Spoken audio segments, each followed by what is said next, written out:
Hello everyone, welcome back to Brainypedia skills. I am Neha and आज का जो हमारा टॉपिक होने वाला है ना इस क्लास का, वो होगा न्यूक्लियर ग्रुपिंग। अब न्यूक्लियर ग्रुपिंग के अंतर्गत हम क्या समझेंगे, चलिए समझते हैं।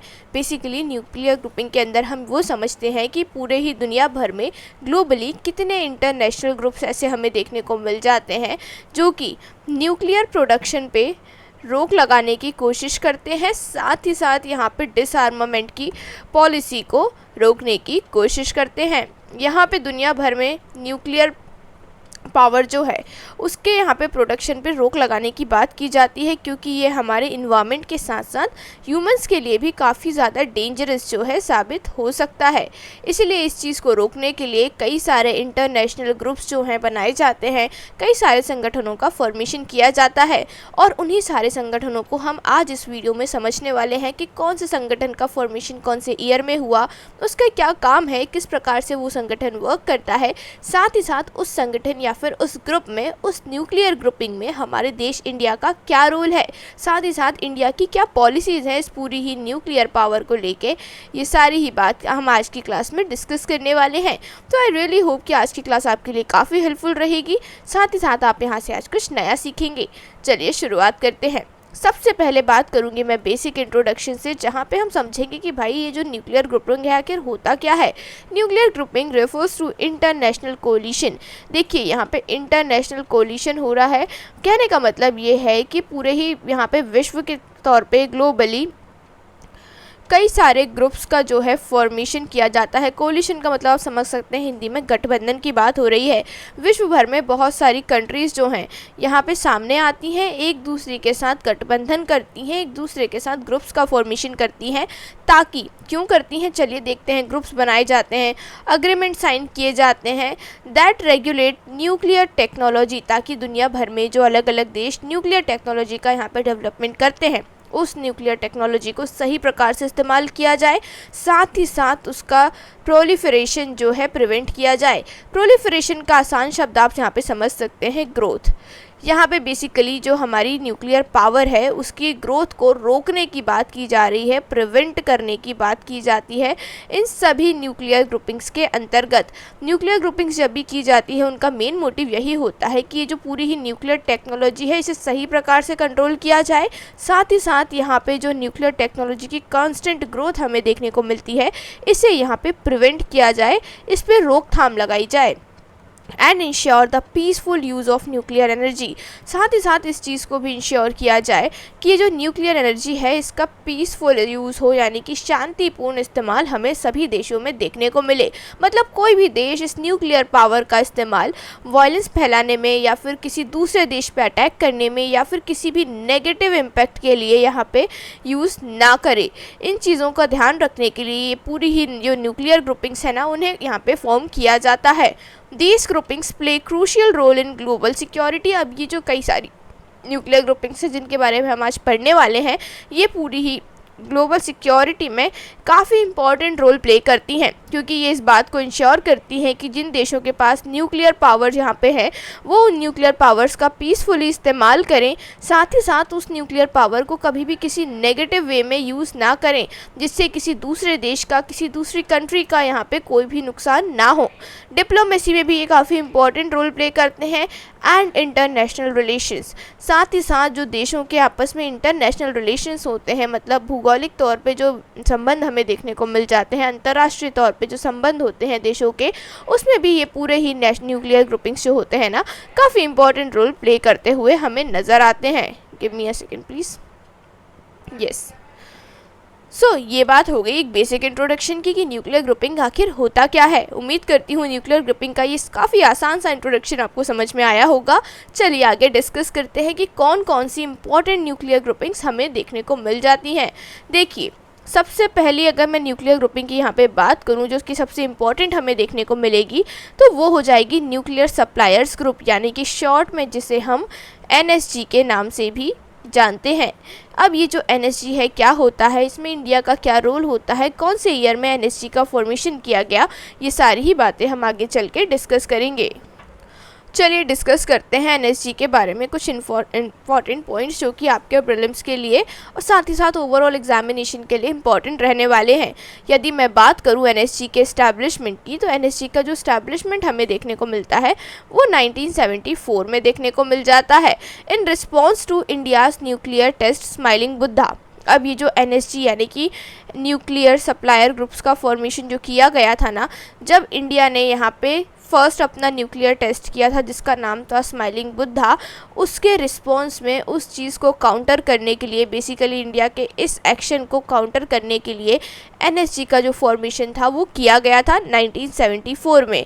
अगर आप यूपीएससी एस्पिरेंट हैं तो आपको पता होगा कि इस समय इंडिया ने अपना पहला न्यूक्लियर टेस्ट जो था वो कंडक्ट किया था, और आगे चल के इस चीज़ को ही कंडेम करने के लिए, इस चीज़ को ही टारगेट करने के लिए एक तरीके से इस पूरे ही ग्रुप का जो है फॉर्मेशन यहाँ किया गया था। क्यों किया गया था, चलिए समझते हैं। इस पूरे ही ग्रुप में 48 कंट्रीज़ जो हैं एज अ मेंबर हमें नज़र आती हैं। देन ऑब्जेक्टिव की यदि मैं बात करूँ कि भाई क्या ऑब्जेक्टिव है यहाँ पे, to prevent nuclear proliferation by controlling the export of nuclear materials, equipments and technology। अब यहाँ पे भी एक ही ऑब्जेक्टिव देखने को मिल रहा है, न्यूक्लियर प्रोलिफरेशन रोकने का मतलब न्यूक्लियर ग्रोथ को यहाँ पे रोकने की बात की जा रही है, ताकि दुनिया भर के जो और भी देश बचे हुए हैं वो अपनी न्यूक्लियर पावर को इंक्रीज़ ना कर लें, अपने देश में जो न्यूक्लियर पावर है उसकी ग्रोथ को रोक दें। साथ ही साथ दुनिया भर के देशों में ये जो न्यूक्लियर पावर यहाँ पे हमें इंक्रीज़ होती हुई एक तरीके से नज़र आ रही है, इस पर रोकथाम लगाई जाए। साथ ही साथ इसके जो न्यूक्लियर पावर्स के जो मटेरियल्स होते हैं बेसिकली, जिससे पूरी ही न्यूक्लियर पावर को यहाँ जनरेट किया जाता है, उन मटेरियल्स का जो एक्सपोर्ट होता है एक देश से दूसरे देश में यहाँ पे सामान जो है वो पहुँचाए जाते हैं, उन एक्सपोर्ट्स पे भी यहाँ पे कंट्रोल किया जाए। इन चीज़ों को इंश्योर करने के लिए इस पूरे ही एनएसजी का फॉर्मेशन जो है किया गया था। साथ ही साथ यहाँ पे जो भी रिक्वायर्ड इक्विपमेंट होते हैं, कोई भी टेक्नोलॉजी होती है, वो टेक्नोलॉजी या फिर वो इक्विपमेंट एक देश से दूसरे देश की ओर ट्रैवल ना कर पाए, एक देश से दूसरे देश की ओर ना पहुँच पाए। इस चीज़ को इंश्योर करने के लिए यहाँ पे इस पूरे ही एनएसजी का जो फॉर्मेशन है वो किया गया था। तो यहाँ पे अगर मैं बेसिक एकदम शॉर्ट टर्म में बात करूँ कि क्या ऑब्जेक्टिव था, basically to prevent nuclear growth, proliferation को आप ग्रोथ से समझ सकते हैं। यहाँ पे न्यूक्लियर ग्रोथ को रोकने की बात की गई थी, किस तरीके से, इसके लिए उन्होंने जो न्यूक्लियर मटेरियल्स के एक्सपोर्ट होते हैं उन्हें रोकने की बात की गई, इक्विपमेंट्स को एक देश से दूसरे देश में पहुँचाने की जो बातें होती थी उस पर रोकथाम लगाने की बात की गई। साथ ही साथ जो न्यूक्लियर टेक्नोलॉजी है उसकी भी ग्रोथ को कंट्रोल करने की यहाँ पर बात की गई। बेसिकली यहाँ पर ये सारी ही चीज़ें इसीलिए की गई ताकि जो न्यूक्लियर ग्रोथ हो रही है अलग अलग देशों में उसमें हम रोकथाम लगा सकें। चलिए, to ensure that nuclear trade for peaceful purpose does not contribute to the development of nuclear weapon.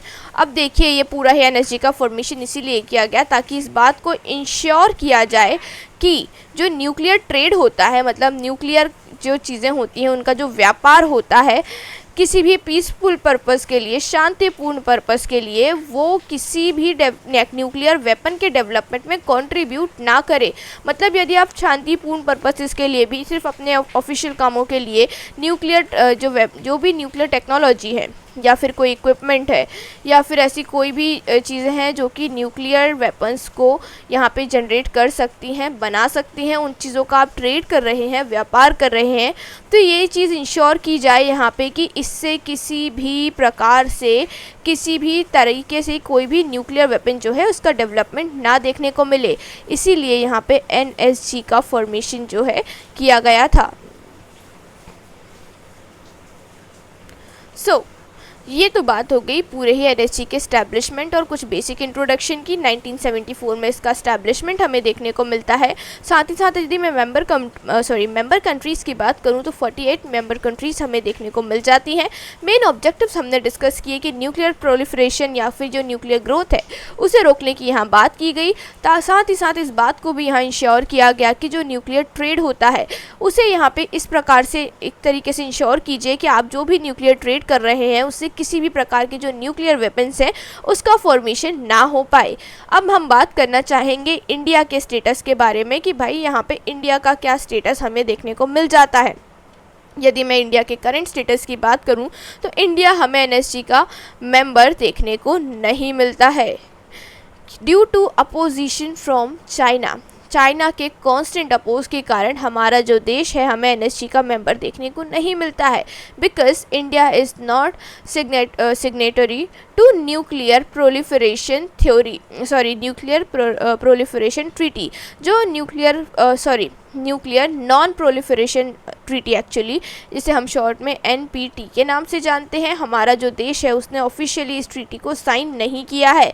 India has been lobbying for membership citing its responsible nuclear behaviour and adherence to global non proliferation norms. अब यहाँ पे जो हमारा देश है constantly membership को gain करने की कोशिश कर रहा है। India has been constantly lobbying for membership, और साथ ही साथ हमारा देश अपने आप को मतलब अपनी खुद की कंट्री को एक रिस्पॉन्सिबल न्यूक्लियर बिहेवियर की तरह शो करने की कोशिश कर रहा है कि भले हमारे पास न्यूक्लियर वेपन्स हैं, हमारे पास न्यूक्लियर पावर जो है, उसके बावजूद हम एक रिस्पॉन्सिबल देश हैं। हमें पता है कि हमें इन वेपन्स का इस्तेमाल कभी भी गलत यूज़ के लिए नहीं करना है, किसी भी प्रकार से किसी भी इंसान को, किसी भी कंट्री को नुकसान पहुंचाने के लिए नहीं करना है। साथ ही साथ हमारा देश जो है इस चीज़ को इंश्योर करता है कि पूरे ही ग्लोबली, पूरे ही दुनिया में जो नॉन प्रोलिफरेशन नॉर्म्स चल रहे हैं, मतलब कि यहाँ पे जो बेसिकली जो हमारे न्यूक्लियर पावर्स को डेवलप करने से रोकने की बात की जा रही है, उस चीज़ में भी हमारा देश जो है इन सभी चीज़ों को सपोर्ट करता है। हमारा देश कम्प्लीटली एनएसजी को सपोर्ट करता है। कॉन्स्टेंटली हमारा देश इस चीज़ को प्रूव करता हुआ आया है, लेकिन इसके बावजूद आज भी हमारा देश हमें एनएसजी के मेंबर के तौर पे नज़र नहीं आता है, क्योंकि यहाँ पे जो चाइना है कॉन्स्टेंटली इस चीज़ को अपोज करता है। अब ये तो बात हो गई इंडिया के स्टेटस की कि भाई इंडिया जो है एनएसजी का मेंबर देखने को नहीं मिलता है, और एनएसजी कब फॉर्मेशन हुआ, एनएसजी के कितने मेंबर्स होते हैं, क्या ऑब्जेक्टिव होता है, एनएसजी के बारे में जो बेसिक इन्फॉर्मेशन थी वो हमने अभी जस्ट डिस्कस की है। चलिए आगे डिस्कस करते हैं। यहाँ पे हमारा नेक्स्ट टॉपिक होने वाला है न्यूक्लियर नॉन प्रोलिफरेशन ट्रीटी। अब ये जो न्यूक्लियर नॉन प्रोलिफरेशन ट्रीटी है, इसका मेंशन हमने यहाँ पे भी देखा कि जो हमारा देश है इस पूरी ही ट्रीटी का मेंबर नहीं है, मतलब हमारे देश ने यहाँ पे साइन नहीं किया है इस ट्रीटी को। तो क्या है ये नेशनल नॉन प्रोलिफरेशन ट्रीटी, चलिए इसके बारे में समझते हैं। अगर मैं इस पूरी ही ट्रीटी की बात करूं तो इसका स्टैब्लिशमेंट हमें 1970s के समय देखने को मिल जाता है। 1970 में इस पूरी ही ट्रीटी का स्टैब्लिशमेंट हमें देखने को मिला। अब क्या है ये पूरी ही न्यूक्लियर नॉन प्रोलिफरेशन ट्रीटी, चलिए समझते हैं इस बात को। यदि मैं इस ट्रीटी के ऑब्जेक्टिव की बात करूं कि भाई क्या ऑब्जेक्टिव है इस पूरी ट्रीटी के, ये ट्रीटी जो थी इस चीज़ के लिए की गई थी ताकि it can prevent the spread of nuclear weapon, ताकि ही पूरी ही विश्व में जो न्यूक्लियर वेपन्स हैं उनके स्प्रेड को एक तरीके से, इस प्रकार से जो स्प्रेड हमें देखने को मिल रहा था एक देश से दूसरे देश की तरफ, उस स्प्रेड को यहाँ पे रोका जा सके, ताकि जो न्यूक्लियर वेपन्स हैं वो ज़्यादा से ज़्यादा कंट्रीज़ के पास ना पहुँचे। क्योंकि यदि न्यूक्लियर वेपन्स किसी इररिस्पॉन्सिबल देश के पास चले जाते हैं, जिसे यहाँ पे ग्लोबल पीस, ग्लोबल सिक्योरिटी या फिर किसी और देश की सिक्योरिटी से मतलब नहीं होता है, तो ये पूरी ही दुनिया के लिए एक काफ़ी बुरी चीज़ साबित हो सकती है। तो यहाँ पे इसी चीज़ को इंश्योर करने के लिए यहाँ पे ये पूरी ही ट्रीटी जो थी इसे साइन किया गया था, ताकि जो दुनिया भर में न्यूक्लियर वेपन्स का स्प्रेड हो रहा है ना, उसे यहाँ पे रोका जा सके, प्रिवेंट किया जा सके। साथ ही साथ प्रमोट न्यूक्लियर डिसआर्मामेंट, साथ ही साथ यहाँ पे इस बात को भी कहा गया, डिसआर्मामेंट का मतलब होता है यदि किसी भी देश के पास यहाँ पे न्यूक्लियर वेपन्स हैं तो वो उस चीज़ को डिस्ट्रॉय कर दे, अपने न्यूक्लियर वेपन्स को यहाँ पे ख़त्म कर दे, धीरे धीरे करके अपने यहाँ पे जो भी वेपन्स हैं उनकी संख्या जो है कम करता जाए। ये मतलब होता है डिसआर्मामेंट का। तो यहाँ पे ये बात भी कही गई कि जो देश हैं दुनिया भर के, उन्हें क्या करना चाहिए, न्यूक्लियर डिसआर्मामेंट करना चाहिए। कि यदि इसका मतलब है कि यदि पहले से आपके पास न्यूक्लियर वेपन्स हैं तो आप उस चीज़ को क्या करो, कम करते जाओ, अपने देश से उसे हटाते जाइए। और साथ ही साथ इस चीज़ का एक और ऑब्जेक्टिव था, encourage peaceful use of nuclear energy. साथ ही साथ इस पूरे ही ट्रीटी का ये भी ऑब्जेक्टिव था कि पूरी ही दुनिया भर में ग्लोबली जो एक पीसफुल यूज़ होता है, शांतिपूर्ण इस्तेमाल देखने को मिलता है हमें, वो पीसफुल यूज़ जो है उसे प्रमोट किया जाए, ताकि यहाँ पे जिन भी देशों के पास न्यूक्लियर एनर्जी है वो उसका पॉजिटिव वे में इस्तेमाल करें, ना कि किसी नेगेटिव वे में किसी और देश को डिस्ट्रॉय करने के लिए, किसी प्रकार के न्यूक्लियर वेपन्स को यहाँ पे जनरेट करने के लिए। तो ये यहाँ पे हमें इस पूरी ही ट्रीटी के मेन ऑब्जेक्टिव देखने को मिलते हैं। सबसे पहला, न्यूक्लियर वेपन्स को फैलने से रोकना है। दूसरा, जिन देशों के पास ऑलरेडी न्यूक्लियर वेपन्स हैं वो क्या करें, उसका डिसआर्मामेंट कर दें। तीसरा, वहाँ पे ये देखने को मिला हमें कि जिन देशों के पास न्यूक्लियर एनर्जी है वो उस पूरी ही न्यूक्लियर एनर्जी का शांतिपूर्ण इस्तेमाल करें, पीसफुल यूज़ करें। तो ये तो बात हो गई यहाँ पे ऑब्जेक्टिव की, पूरी ही ट्रीटी की। यदि मैं बात करूँ हमारे देश की कि भाई इंडिया का इस पूरी ही ट्रीटी में क्या रोल है, अगर मैं इंडिया की बात करूं, नॉट आ सिग्नेटरी, अभी तक हमारे देश ने इस ट्रीटी को साइन नहीं किया है। क्यों नहीं किया है? इंडिया अपने पक्ष में ये बात रखता है that the treaty discriminates between nuclear armed states and non nuclear states.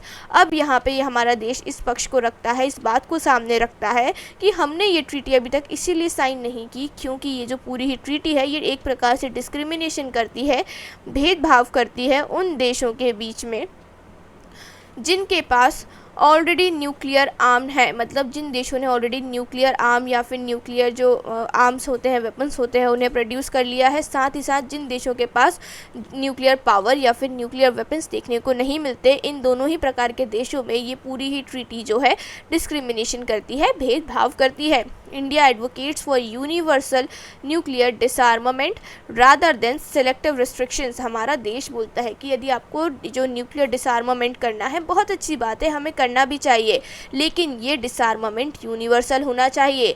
मतलब इस डिसआर्मामेंट के लिए पूरी ही ग्लोब में जितने भी देश हमें देखने को मिलते हैं, फॉर एग्जांपल ये सभी देश हैं, तो ये सारे ही देश साथ में यहाँ पे मिलके क्या करें, डिसआर्मामेंट को सपोर्ट करें, डिसआर्मामेंट को परफॉर्म करें, तभी ये डिसआर्मामेंट सक्सेसफुल हो सकता है। ना कि हमें इस डिसआर्मामेंट पे सिलेक्टिव रिस्ट्रिक्शंस लगानी चाहिए। मतलब आप सिर्फ कुछ देशों को बोल रहे हैं कि आप क्या कीजिए, डिसआर्मामेंट कर लीजिए, वहीं दूसरे देशों के पास अभी भी न्यूक्लियर वेपन्स या फिर न्यूक्लियर पावर्स देखने को मिल रही हैं, तो ये क्या हो जाता है, एक प्रकार का डिस्क्रिमिनेशन हो जाता है। इसी प्रकार के डिस्क्रिमिनेशन यानी भेदभाव के कारण हमारा देश अभी भी इस ट्रीटी को साइन नहीं करता और अपने पक्ष में इस बात को सामने प्रस्तुत करता है कि इस ट्रीटी के अंतर्गत यहाँ पे भेदभाव यानी डिस्क्रिमिनेशन किया जाता है जिन देशों के पास न्यूक्लियर आर्म चीज़ें हैं, न्यूक्लियर वेपन्स हैं, उन देशों में, और जिन देशों के पास न्यूक्लियर एनर्जी या फिर न्यूक्लियर वेपन्स नहीं है, उन देशों में यहाँ पे भेदभाव यानी डिस्क्रिमिनेशन किया जाता है। साथ ही साथ हमारा देश इस बात को भी सामने रखता है कि अगर आप डिसआर्मामेंट करना चाहते हैं तो हमारा देश डिसआर्मामेंट के खिलाफ नहीं है, हमारा देश तैयार है डिसआर्मामेंट के लिए, लेकिन ये जो डिसआर्मामेंट है ये यूनिवर्सल होना चाहिए। मतलब कि दुनिया भर के देश जो हैं साथ में मिलकर आगे आएँ और इस डिसआर्मामेंट को परफॉर्म करें। ऐसा ना हो कि सिर्फ कुछ देश जो इस ट्रीटी का हिस्सा हैं वो डिसआर्मामेंट कर दें और वहीं दूसरे देश जो हैं जो कि इस ट्रीटी का भले हिस्सा नहीं है या फिर किसी और पॉसिबल रीज़न की वजह से डिसआर्मामेंट ना करें। तो इससे जिन देशों ने डिसआर्मामेंट कर दिया उनकी सिक्योरिटी पे थ्रेट हो सकता है। कल को यदि किसी देश ने हमारे देश के ऊपर न्यूक्लियर वेपन्स इस्तेमाल किए, उस कंडीशन में हम अपनी कंट्री को किस प्रकार से प्रोटेक्ट करेंगे, किस प्रकार से संरक्षण जो है वो प्रदान करेंगे। तो इस प्रकार की जो एक आर्ग्यूमेंट है हमारा देश ग्लोबली प्रस्तुत करता है कि भाई हमारे पास भले ही न्यूक्लियर वेपन्स हैं, न्यूक्लियर पावर है, लेकिन उससे हम किसी दूसरे देश को नुकसान नहीं पहुँचाना चाहते और ना कभी पहुँचाएंगे। उस पूरे ही न्यूक्लियर वेपन, न्यूक्लियर एनर्जी को हमने अपने देश के प्रोटेक्शन के लिए यहाँ पे डेवलप करके रखा है, लेकिन इसका मतलब ये नहीं कि हम उस न्यूक्लियर वेपन या फिर न्यूक्लियर पावर का इस्तेमाल कभी किसी दूसरे देश को बर्बाद करने के लिए, किसी दूसरे देश पे अटैक करने के लिए करेंगे। तो आई गेस इतनी इन्फॉर्मेशन जो थी आज NPT यानी कि न्यूक्लियर नॉन प्रोलिफरेशन ट्रीटी के अंतर्गत हमें समझनी थी, जिसमें हमने ऑब्जेक्टिव की बात करी, कब साइन हुआ इस चीज़ को डिस्कस किया, साथ ही साथ इस पूरी ही ट्रीटी में इंडिया का क्या स्टेटस है इसे डिस्कस किया। अब है यहाँ पे comprehensive nuclear test ban treaty, CTBT के नाम से जिसे हम जानते हैं। CTBT का क्या मतलब होता है, क्या ऑब्जेक्टिव्स होते हैं, इन्हें डिस्कस करेंगे। उसके पहले आप एक चीज़ समझिए कि इसका इस्टेब्लिशमेंट जो हुआ 1996 में हमें देखने को मिल जाता है। अब ये CTBT क्या है, किस प्रकार से वर्क करते हैं, क्या ऑब्जेक्टिव हैं और इंडिया का क्या रोल, क्या पोजीशन इस CTBT के अंतर्गत देखने को मिलता है, चलिए समझते हैं। ऑब्जेक्टिव की यदि मैं बात करूं, यहाँ पे इसका मेजर जो ऑब्जेक्टिव है ना वो हमें ये देखने को मिल जाता है that it says to ban all nuclear explosions for military और सिविलियन पर्पसेस। यहाँ पे ये ट्रीटी बोलती है कि किसी भी प्रकार के जो न्यूक्लियर एक्सप्लोजन्स आप करते हैं, भले ही वो किसी मिलिट्री प्रैक्टिस के लिए हो रहा हो या फिर किसी सिविलियन पर्पस के लिए ही क्यों ना हो रहा हो, इस चीज़ को कम्प्लीटली आपको क्या करना चाहिए, बैन करना चाहिए, रोक लगानी चाहिए। Strengthen global efforts towards nuclear डिसआर्मामेंट, साथ ही साथ ये भी यहाँ पे ग्लोबली डिसआर्मामेंट की बात करता है कि विश्व भर में यदि बहुत सारे नेशंस हमें देखने को मिल जाते हैं तो वो सारे ही नेशंस यहाँ पे क्या करें, डिसआर्मामेंट को परफॉर्म करें, साथ ही साथ अपने मिलिट्री प्रैक्टिसेस के लिए या फिर किसी भी प्रकार के सिविलियन पर्पस के लिए ही क्यों ना जो न्यूक्लियर एक्सप्लोजन्स करते हैं, कई बार हमें वाटर में देखने को मिल जाता है, कई बार लैंड एरिया में देखने को मिल जाता है, एयर में देखने को मिल जाएगा। तो इस प्रकार से ये जो एक्सप्लोजन्स होते हैं इन पे कम्प्लीटली रोक लगाई जाए, बैन किया जाए इन चीज़ों को, क्योंकि ये जो एक्सप्लोजन्स होते हैं हमारे इन्वायरमेंट यानी पर्यावरण को भी नुकसान पहुँचाते हैं। साथ ही साथ इससे हम क्या कर रहे हैं, जो न्यूक्लियर पावर या फिर न्यूक्लियर वेपन्स हैं उन्हें यहाँ पे प्रमोट कर रहे हैं। तो प्रमोट नहीं करना है हमें न्यूक्लियर पावर को, बेसिकली समय के साथ इसमें डाउनफॉल होना चाहिए, ना कि ग्रोथ देखने को मिलनी चाहिए। प्रोलिफरेशन जो है वो नहीं देखने को मिलना चाहिए। न्यूक्लियर पावर के ग्रोथ को, प्रोलिफरेशन को यहाँ पे रोकने की बात की जाती है इस पूरी ही ट्रीटी के अंतर्गत। देखिए यदि आप यहाँ पे नाम देखें, comprehensive nuclear test ban theory, नाम से ही पता चल रहा है कि जो न्यूक्लियर टेस्ट है उस पे ट्रीटी, यहाँ पे जो न्यूक्लियर टेस्ट है हमारे, उस न्यूक्लियर टेस्ट पे ही बैन लगाने की यहाँ पे स्ट्रांगली बात की जा रही है। तो ये तो बात हो गई ऑब्जेक्टिव की। अब यदि मैं बात करूँ इंडिया के स्टेटस की कि भाई इंडिया का क्या स्टेटस हमें यहाँ पे देखने को मिलता है, मतलब इंडिया किस पोजीशन को होल्ड करता है, इंडिया के क्या पॉइंट ऑफ व्यू हैं, किस प्रकार से इंडिया खुद को रिप्रेजेंट करता है इस ट्रीटी में, चलिए देखते हैं।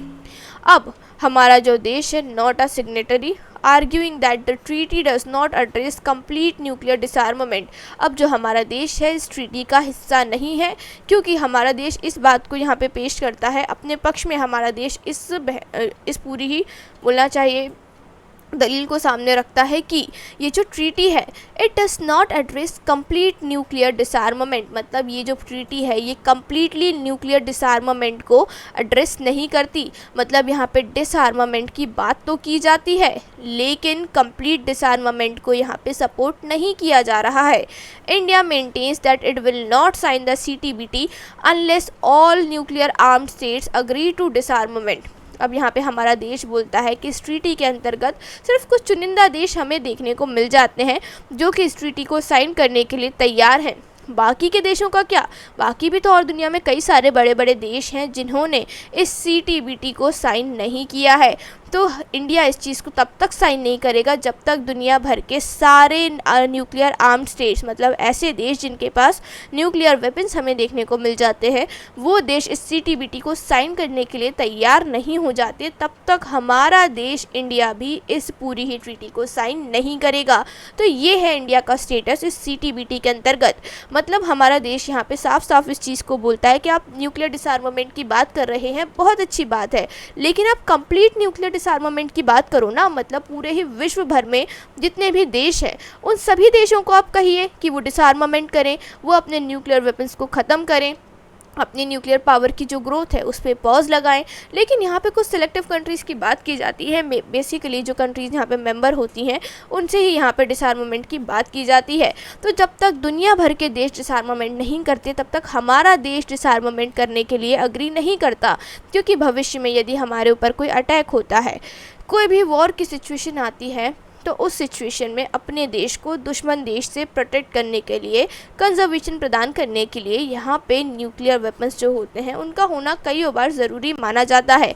तो इसी चीज़ के ध्यान में रखते हुए हमारा देश इस चीज़ के लिए अग्री नहीं करता कि हम CTBT को साइन करेंगे। हम बिल्कुल साइन करेंगे, लेकिन कब, जब दुनिया भर के जो न्यूक्लियर आर्म्ड स्टेट्स हैं, जो देश हैं, वो इस चीज़ से अग्री कर जाएं, तैयार हो जाएं। जब सभी साइन करेंगे तो हम भी साइन कर देंगे, उसके पहले हम साइन नहीं करेंगे। तो अब नेक्स्ट डिस्कस करते हैं मिसाइल टेक्नोलॉजी कंट्रोल रीम के बारे में, जिसे हम MTCR के नाम से जानते हैं। अब ये MTCR क्या होता है चलिए समझते हैं। इसकी यदि मैं इस्टेब्लिशमेंट की बात करूं, इस्टेब्लिशमेंट हमें 1987 में देखने को मिल जाता है। 1987 के समय इसका एस्टैब्लिशमेंट हुआ। यदि मैं इसके ऑब्जेक्टिव की बात करूं, it prevents the proliferation of missiles technology capable of carrying nuclear warheads. अब यहाँ पे इस प्रकार की मिसाइल्स को ग्रोथ को, यानी प्रोलिफरेशन का मतलब आप आसान शब्दों में ग्रोथ समझ सकते हैं, इस प्रकार की मिसाइल की ग्रोथ को यहाँ पे रोकने की बात की जा रही है, जो कि इतनी कैपेबल होती हैं, जो कि इस लायक होती हैं कि वो न्यूक्लियर वॉरहेड्स को अपने अंदर कैरी करके किसी दूसरे देश पे ले जाके छोड़ दें। मतलब ऐसी मिसाइल्स को यहाँ पे बनाने से रोकने की बात की जा रही है जिसके अंदर आप न्यूक्लियर वेपन्स को रखें और वो उस न्यूक्लियर वेपन को ले जाके किसी दूसरे देश के ऊपर छोड़ दें, किसी दूसरे देश के ऊपर जो है अटैक कर दें। इस प्रकार की चीज़ों को रोकने के लिए यहाँ पे इन मिसाइल्स का जो प्रोडक्शन है उस पर रोक लगाने की बात की जा रही है कि देशों को इस प्रकार की जो मिसाइल्स है उनकी ग्रोथ नहीं करनी चाहिए। It controls the export of missile related technology. साथ ही साथ ये जो पूरी ही MTCR है, MTCR क्या करता है, जो मिसाइल रिलेटेड टेक्नोलॉजीज़ होती हैं, मतलब ऐसी टेक्नोलॉजी, ऐसे मटेरियल्स, ऐसे रॉ मटेरियल्स जिसे आप एक प्रकार से बोल सकते हैं, या फिर ऐसी टेक्नोलॉजी, ऐसी चीज़ें जिससे आप जो पूरी ही मिसाइल्स हैं उसे यहाँ पे डेवलप कर सकते हैं, मिसाइल का फॉर्मेशन जो है कर सकते हैं, मिसाइल्स को बना सकते हैं। इस प्रकार की उन चीज़ों के एक्सपोर्ट को कंट्रोल करती है ये पूरी ही MTCR। जो MTCR है यहाँ पे पहला काम तो क्या करती है, यहाँ पे जो मिसाइल्स हैं, कौन सी प्रकार की मिसाइल्स, ऐसी मिसाइल्स जो कि न्यूक्लियर वॉरहेड्स को कैरी करने के लिए सक्षम होती हैं, कैपेबल होती हैं, उन मिसाइल्स की ग्रोथ को यहाँ पे रोक लगाने की बात की जाती है MTCR के अंतर्गत। साथ ही साथ इन मिसाइल्स को बनाने के लिए जो भी सामान रिक्वायर्ड होते हैं, जो भी ज़रूरत की चीज़ें रिक्वायर्ड होती हैं, उन चीज़ों को, उन टेक्नोलॉजी की जो एक्सपोर्ट होता है, मतलब एक देश से दूसरे देश के पास ले जाने की बातें कही जाती हैं, उन चीज़ों को भी यहाँ रोकने की बात कही जाती है इस पूरे ही MTCR के अंतर्गत। अब ये तो बात हो गई MTCR का एस्टैब्लिशमेंट कब हुआ, ऑब्जेक्टिव क्या है। अब मैं बात करना चाहूँगी कि इंडिया का स्टेटस हमें यहाँ पे क्या देखने को मिल जाता है। चलिए इंडिया के स्टेटस के बारे में बात करते हैं। अगर मैं इंडिया की बात करूं तो इंडिया ने इस पूरे ही MTCR को ज्वाइन किया था सन 2016 में, मतलब 2016 में हमारे देश ने इस MTCR को ज्वाइन किया। Strengthening its position in global arm control. इसके बाद ही हमारे देश की जो पोजीशन थी ग्लोबल आर्म कंट्रोल में, उसके अंदर हमें हमारे देश की जो पूरी ही पोजीशन थी वो और स्ट्रॉन्ग होती हुई नज़र आई।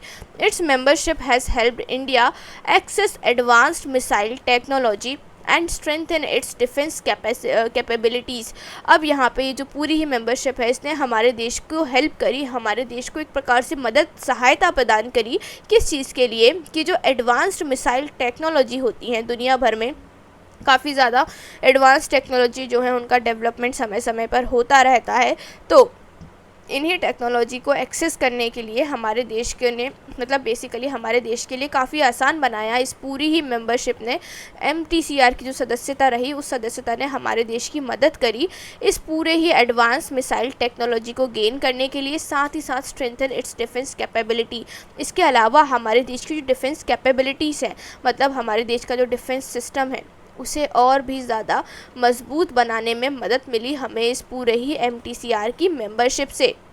अब हमारे देश का डिफेंस कितना स्ट्रॉन्ग है, कितना मजबूत है, ये तो आपने रिसेंट पाकिस्तान और जो इंडिया का कॉन्फ्लिक्ट हमें देखने को मिला, इंडिया वर्सेस पाकिस्तान अभी हमें देखने को मिला था, जिसमें ऑपरेशन सिंदूर हुआ और उसके बाद भी कई सारे फेल्ड अटैक्स जो हैं पाकिस्तान के द्वारा किए गए थे, जिसमें हमारे डिफेंस सिस्टम ने काफ़ी इंपॉर्टेंट रोल प्ले किया और हमारे देश के जो कई सारी इंपॉर्टेंट टेरिटरीज़ थी, कई सारी इंपॉर्टेंट सिटीज़ थी, उन्हें उस पूरे ही अटैक से प्रोटेक्शन जो है प्रदान किया था। तो ये एक बहुत अच्छा एग्जाम्पल हो जाता है इस चीज़ को समझने का कि हमारे देश की डिफेंस कैपेबिलिटीज़ कितनी ज़्यादा स्ट्रॉन्ग है, कितनी ज़्यादा मजबूत है। तो यहाँ पे ये बात तो हो गई MTCR की। चलिए चलते हैं नेक्स्ट अग्रीमेंट की तरफ, जो कि है वासेनार एग्रीमेंट। अब ये जो पूरा ही अग्रीमेंट था इसे साइन किया गया था 1996 में, शॉर्ट में इसे WA के नाम से भी जाना जाता है। 1996 में इसका इस्टेब्लिशमेंट जो है किया गया। अब इस अग्रीमेंट का क्या ऑब्जेक्टिव है, हमारे देश की क्या पोजीशन, क्या रोल है इस पूरे ही अग्रीमेंट में, चलिए समझेंगे आगे चल के। पहले ऑब्जेक्टिव की बात कर लेते हैं।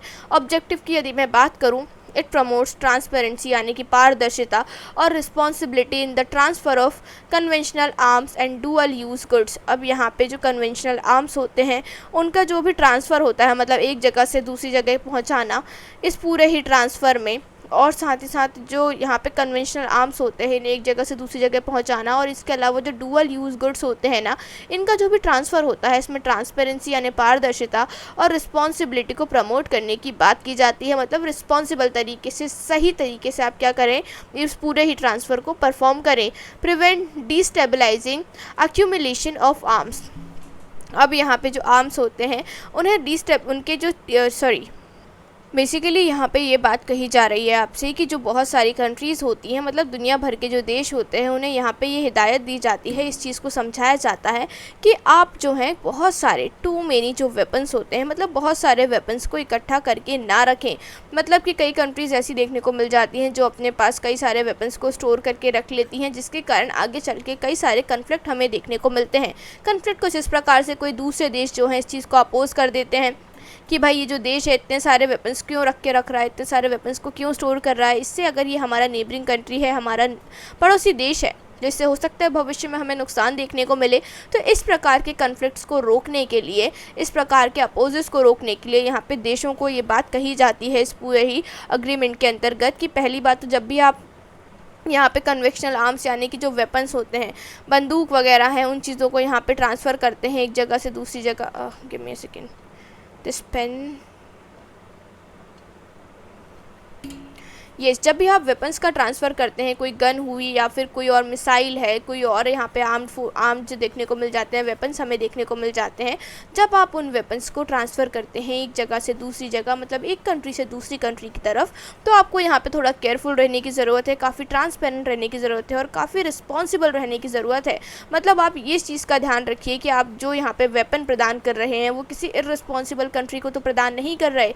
ऐसी पॉसिबिलिटी तो नहीं है कि भविष्य में वो कंट्री उस वेपन का गलत इस्तेमाल करे या फिर किसी दूसरे देश को नुकसान पहुंचाने के लिए इस्तेमाल करे। तो इस बात की चीज़ों को ध्यान रखने की यहाँ पे बात कही जाती है कि जब देश यहाँ पे ट्रांसफ़र करते हैं वेपन्स का या फिर आर्म्स का, तो उन्हें थोड़ा रिस्पॉन्सिबल रहने की ज़रूरत है कि वो इन जो ट्रांसफ़र हो रहा है, जो इंपोर्ट एक्सपोर्ट कर रहे हैं वेपन्स का, अपनी कंट्री से किसी दूसरी कंट्री में वेपन्स को पहुंचा रहे हैं, तो इन कुछ बातों का ध्यान रखें। साथ ही साथ इस चीज़ को भी इंश्योर करें कि आप बिना मतलब के अपनी कंट्री में बहुत सारे वेपन्स जो है ना उन्हें स्टोर करके यहाँ पे ना रखें, जिससे कि किसी भी प्रकार के कॉन्फ्लिक्ट की यहाँ पे कोई भी जगह हमें देखने को ना मिले। तो ये मेन ऑब्जेक्टिव हमें देखने को मिल जाता है इस पूरे ही WA का।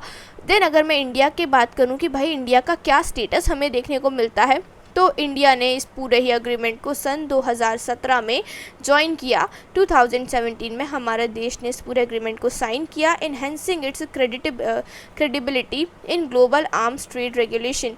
इसके बाद जब से ही हमारा देश यहाँ पे इस पूरे ही एग्रीमेंट को साइन करता है, इसके बाद हमारा देश अपनी जो क्रेडिबिलिटी है ग्लोबल आर्म ट्रेड रेगुलेशन में, मतलब कि ग्लोबली जो भी यहाँ पे ट्रेड्स के लिए रेगुलेशंस बनाए जाते हैं उन चीज़ों को यहाँ पे इंश्योर करता है हमारा देश। मतलब हमारा देश यहाँ पे इन पूरे ही रेगुलेशंस को फॉलो करता है, इन पूरे ही रूल्स को सही तरीके से फॉलो करता है। इस चीज़ को इन्हेंस किया जाता है, इस चीज़ को यहाँ पे रिप्रेजेंट करता है एक प्रकार से हमारा देश कि भाई हम ग्लोबली जो भी रूल्स रेगुलेशंस बनाए जाते हैं ना वेपन्स के व्यापार के लिए, ट्रेड के लिए, हम उन सभी रूल्स रेगुलेशंस को सही प्रकार से फॉलो करते हैं क्योंकि हम इस एग्रीमेंट का हिस्सा हैं। तो इसीलिए 2017 में हमारा देश जो है इस पूरे ही एग्रीमेंट को साइन कर लेता है। अब यहाँ पे कोई मेजर कन्फ्लिक्ट हमें इस एग्रीमेंट के रिगार्डिंग अपने देश का देखने को नहीं मिलता। बात करना चाहूँगी ऑस्ट्रेलिया ग्रुप की। ऑस्ट्रेलिया ग्रुप एंड इंडिया के बारे में हम डिस्कस करेंगे। ऑस्ट्रेलिया ग्रुप का फॉर्मेशन होता है 1985 में। 1985 में इस पूरे ही ग्रुप का फॉर्मेशन किया जाता है। अब इस ग्रुप के नाम से आपको पता चल रहा है कि ये जो कंट्री है, जो कॉन्टिनेंट है या फिर ये जो कंट्री आप बोल लें, यहाँ पे हमें देखने को मिलने वाला है। क्या ऑब्जेक्टिव है, चलिए समझते हैं। यदि मैं ऑब्जेक्टिव की बात करूँ तो prevent the spread of chemical and biological weapons. यहाँ पे अगर हम पूरे ही न्यूक्लियर ग्रुपिंग्स जो होती है ना, इन न्यूक्लियर ग्रुपिंग्स में दो ही प्रकार की बातें आपको देखने को मिलेंगी। या तो यहाँ पे जो न्यूक्लियर वेपन्स है उनकी ग्रोथ को रोकने की बात की जाएगी, न्यूक्लियर पावर को यहाँ पे ख़त्म करने की बात की जाएगी, या फिर ये जो केमिकल वेपन्स, मतलब एक प्रकार से जो वेपन्स होते हैं मेजरली उन्हें यहाँ पे ख़त्म करने की, रोकथाम लगाने की बात की जाती है। It strengthen the global non proliferation efforts. साथ ही साथ ग्लोबली जो नॉन प्रोलिफरेशन एफर्ट्स होते हैं ना, मतलब ग्रोथ को रोकने के लिए जो एफर्ट्स लगाए जाते हैं उसे भी ये और ज़्यादा क्या करता है, मजबूत बनाता है ये पूरा ही ऑस्ट्रेलिया ग्रुप। साथ ही साथ ऑस्ट्रेलिया ग्रुप इस चीज़ को भी इंश्योर करता है कि पूरी ही दुनिया में जो केमिकल और बायोलॉजिकल वेपन्स का यहाँ पे फॉर्मेशन हो रहा है, पूरी ही दुनिया में ये केमिकल्स एंड बायोलॉजिकल वेपन्स को फैलाया जा रहा है, एक देश से दूसरे देश में पहुँचाया जा रहा है, इस स्प्रेड को हम रोकें, इस स्प्रेड पे हम क्या लगाएं, रोकथाम लगाएं। अब मैं इंडिया के स्टेटस की यहाँ बात करना चाहूँगी। जॉइंड इन 2018, इंडिया ने इस पूरे ही ग्रुप को 2018 में ज्वाइन किया। Reinforcing its commitment to preventing the misuse of chemical and biological technology. अब इंडिया ने जब इस पूरे ही ग्रुप को ज्वाइन किया तो इंडिया ने इस चीज़ को यहाँ पे दर्शाया कि हमारा जो देश है ना, वो भी यही चाहता है कि जो केमिकल और बायोलॉजिकल टेक्नोलॉजी का मिसयूज़ होता है ना, उसे प्रिवेंट किया जाए, यानी कि उसे रोका जाए। जब भी हमारा देश किसी भी ग्रुप, किसी भी अग्रीमेंट को साइन करता है या किसी भी ऐसे न्यूक्लियर ग्रुपिंग का मेंबर बनता है, तो वो इस चीज़ को दर्शाता है कि हम भी इस ग्रुप का जो भी ऑब्जेक्टिव है या इस अग्रीमेंट का जो मेन ऑब्जेक्टिव है, हमारा देश भी उस चीज़ को क्या करता है, कम्प्लीटली सपोर्ट करता है। इसीलिए हमारा देश ऐसे किसी भी ग्रुप या फिर ऐसे किसी भी अग्रीमेंट को साइन करता हुआ नज़र आता है। अब ये तो कई सारे इंटरनेशनल ग्रुपिंग्स की बात हो गई। अब मैं इंडिया के न्यूक्लियर पॉलिसी और स्ट्रेटेजिक अप्रोच के बारे में थोड़ी डिस्कशंस करना चाहूँगी कि भाई हमारे देश किस प्रकार की न्यूक्लियर पॉलिसी को फॉलो करता है और किस प्रकार की अप्रोच हमें देखने को मिल जाती है न्यूक्लियर पॉलिसी के अंतर्गत हमारे देश में।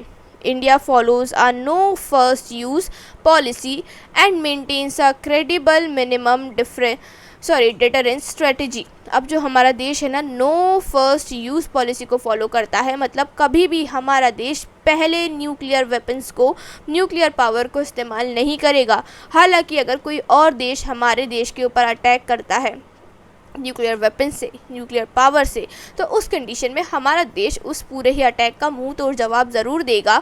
लेकिन कभी भी हमारा देश आगे होके किसी दूसरे कंट्री पे, किसी दूसरे देश पे ये जो न्यूक्लियर वेपन्स हैं, हमारे न्यूक्लियर पावर हैं, उसका प्रदर्शन नहीं करेगा। And maintains a credible minimum deterrence strategy. अब देखिए यहाँ पे एक और चीज़ समझने के लिए हो जाती है, वो ये होती है कि हमारा देश सिर्फ उतने ही न्यूक्लियर वेपन्स को अपनी कंट्री में रखने वाला है, सिर्फ उतनी ही न्यूक्लियर एनर्जी को डेवलप करेगा जिससे कि हम अपने एनिमी को डरा सकें, साथ ही साथ कभी ज़रूरत पड़े तो अपने देश की प्रोटेक्शन जो है एनिमी से कर सकें। हमारा देश इतनी सारी न्यूक्लियर वेपन्स या फिर न्यूक्लियर एनर्जी को कभी भी डेवलप नहीं करेगा जिससे कि वो हमारे पड़ोसी देशों के लिए, पड़ोसी राज्यों के लिए या फिर दुनिया में किसी के भी लिए भी डेंजरस साबित हों या फिर ख़तरनाक साबित हों। ऑफकोर्स हमारे देश में न्यूक्लियर वेपन्स हमें देखने को मिलते हैं, बट वो इतने ही अमाउंट में देखने को मिलेंगे आपको कि जिससे हम कभी भी अपने दुश्मन को यहाँ पे डरा सकें, अपने देश की प्रोटेक्शन कर सकें, ना कि उससे किसी दूसरे देश को नुकसान पहुँचा सकें। It has developed nuclear capabilities for peaceful purpose and national security. अब हमारे देश ने ये जो जितनी भी न्यूक्लियर पावर जनरेट की है, न्यूक्लियर वेपन्स को बनाया है, वो सिर्फ इसीलिए बनाया है ताकि हम अपने देश को किसी भी एक्सटर्नल थ्रेट से प्रोटेक्ट कर सकें, साथ ही साथ इस पूरी ही न्यूक्लियर एनर्जी का पीसफुली जो है इस्तेमाल कर सकें, ना कि किसी और देश को परेशान करने के लिए या फिर किसी और देश पे अटैक करने के लिए।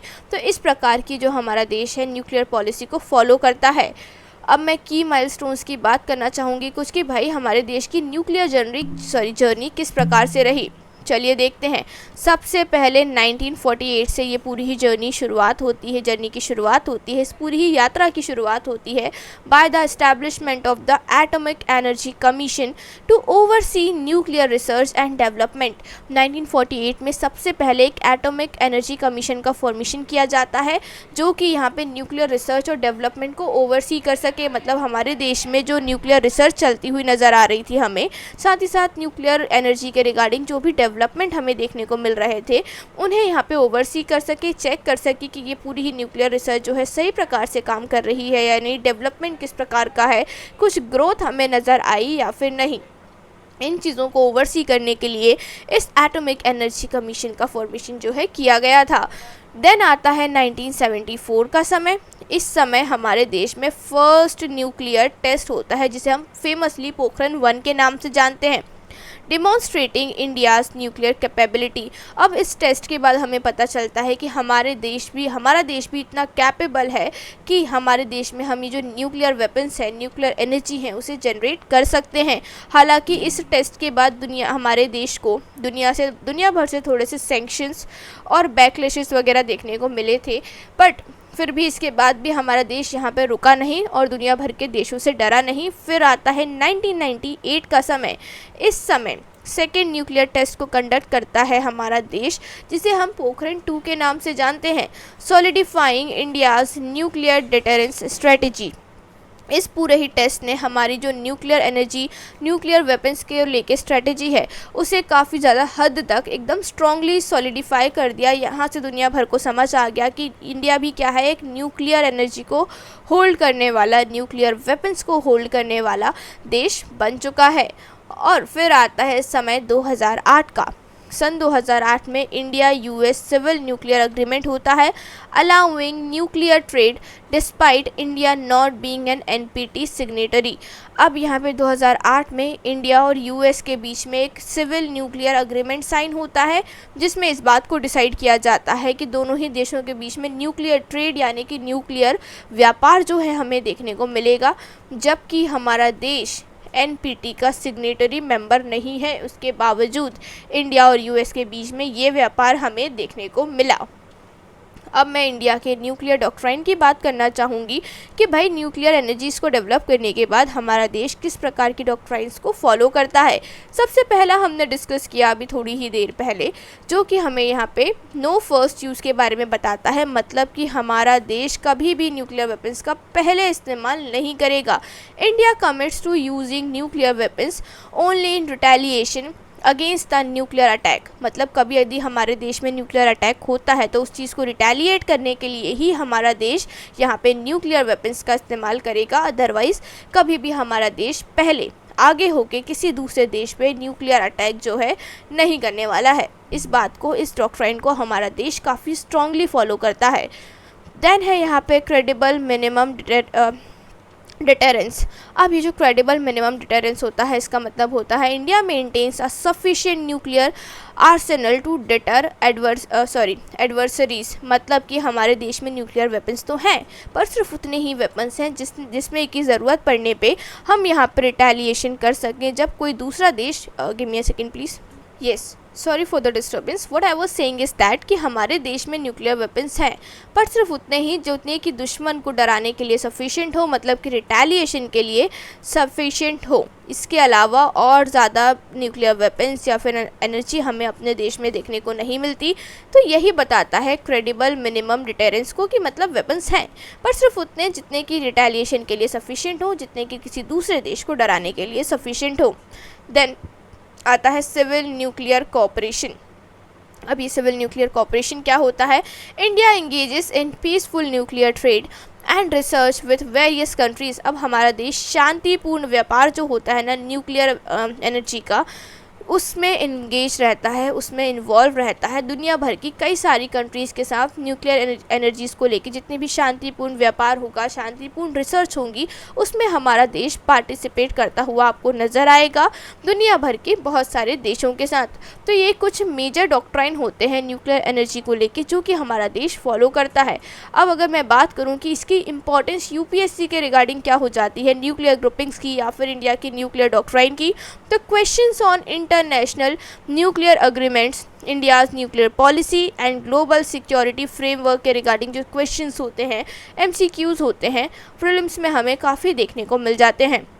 तो इसीलिए अगर आप ये सारा ही टॉपिक आज पढ़ते हैं, इस क्लास से आपने सारी चीज़ें डिस्कस की हैं, तो अपकमिंग जो प्रीलिम्स है 2025 का आपका जो प्रीलिम्स है, उसमें आपको इस चीज़ से काफ़ी हेल्प, काफ़ी मदद जो है देखने को मिल जाएगी।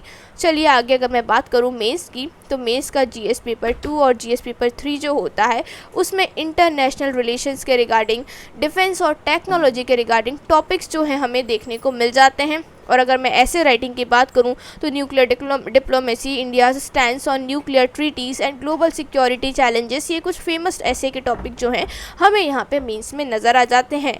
सो after this we will come to a conclusion. कि भाई यहाँ पे क्या कंक्लूजन निकलता है इस पूरी ही ग्रुपिंग को डिस्कस करने का। Nuclear grouping plays a vital role in global security. अब ये जो पूरी ही न्यूक्लियर ग्रुपिंग होती है ये काफ़ी इंपॉर्टेंट रोल प्ले करती है दुनिया भर में ग्लोबल सिक्योरिटी को मैनेज करने के लिए and India's strategic interest. Understanding the framework is essential for UPSC aspirants preparing for international relations and security topic। अब ये जो जितने भी टॉपिक्स हमने यहाँ पे देखे न्यूक्लियर ग्रुपिंग्स के बारे में हमने डिस्कस किया, ये सभी एस्पिरेंट्स के लिए काफ़ी इंपॉर्टेंट हो जाता है। अगर आप यहाँ पे इंटरनेशनल रिलेशंस और सिक्योरिटी टॉपिक्स को पढ़ते हैं तो उसके लिए आपको इन सभी न्यूक्लियर ग्रुपिंग्स को पढ़ना ज़रूरी हो जाता है। तो अगर आपने आज की क्लास को कम्प्लीटली देखा है तो ये काफ़ी इंपॉर्टेंट टॉपिक आपका आज की क्लास से कवर हो जाता है। India's approach to nuclear diplomacy reflects its commitment to responsible nuclear behavior। अब जो हमारा देश है, हमारे देश की जो न्यूक्लियर डिप्लोमेसी आपको देखने को मिल जाती है ये हमारे देश के एक रिस्पॉन्सिबल न्यूक्लियर बिहेवियर को शो करती है, क्योंकि हमने देखा कि हमारा जो देश है कभी भी किसी देश के ऊपर पहले अटैक नहीं करेगा न्यूक्लियर पॉलिसी को न्यूक्लियर एनर्जी या फिर न्यूक्लियर वेपन्स के साथ ही साथ हमारे देश में सिर्फ लिमिटेड आपको वेपन्स देखने को मिल जाएंगे। इतने वेपन्स नहीं होंगे कि जिससे किसी दूसरे देश को कोई प्रॉब्लम्स हो या फिर कोई और समस्या हो। While advocating for global डिसआर्मामेंट। अब न्यूक्लियर एनर्जी को साथ में रखने के बावजूद हमारा देश ग्लोबल डिसआर्मामेंट को सपोर्ट करता है, मतलब कि दुनिया भर के देश जो हैं एक साथ मिलके इन पूरे ही न्यूक्लियर पावर्स को, न्यूक्लियर वेपन्स को ख़त्म कर दें तो काफ़ी अच्छी बात होगी। लेकिन हमारा देश डिसआर्मामेंट की तरफ तब तक नहीं जाएगा जब तक दुनिया भर के सभी देश, ऑल द कंट्रीज़ या फिर all the Nations of the world जब तक एग्री नहीं करते कि हम यहाँ पे डिसआर्मामेंट को करने के लिए तैयार हैं, जब तक हमारा देश भी डिसआर्मामेंट से एग्री नहीं करेगा। तो that's all for today's video everyone. I really hope कि आज के वीडियो से आपने काफ़ी सारी नई चीज़ें सीखी, डिसआर्मामेंट के रिगार्डिंग आपने कई सारी बातें समझी, न्यूक्लियर ग्रुपिंग्स क्या होते हैं, किस प्रकार से वर्क करते हैं ये ग्रुप, इनके ऑब्जेक्टिव क्या होते हैं, साथ ही साथ हमारे देश के क्या रोल्स हमें इन पूरे ही ग्रुप्स में, इन अग्रीमेंट्स में देखने को मिलते हैं। इन चीज़ों को हमने डिस्कस किया एंड अपार्ट फ्रॉम दिस हमने देखा कि हमारे देश की क्या यहाँ पे ऑब्जेक्टिव्स देखने को मिल जाते हैं, हमारा देश किस प्रकार की पॉलिसीज़ को फॉलो करता है when it comes to nuclear energy और डिसआर्मामेंट। इन सभी चीज़ों को आज हमने डिस्कस किया। I really hope it was helpful for you all to understand and apart from that I really hope your preparation is going well. अगर आपको ये वीडियो अच्छा लगा तो please share this video with your friends, specially with those who are preparing for the UPSC prelims 2025, क्योंकि ये काफ़ी crucial topic है, काफ़ी इंपॉर्टेंट टॉपिक है। So apart from that at last I would like to say just one thing, that I really hope you all are healthy and you all are happy. Thanks for watching. Thank you.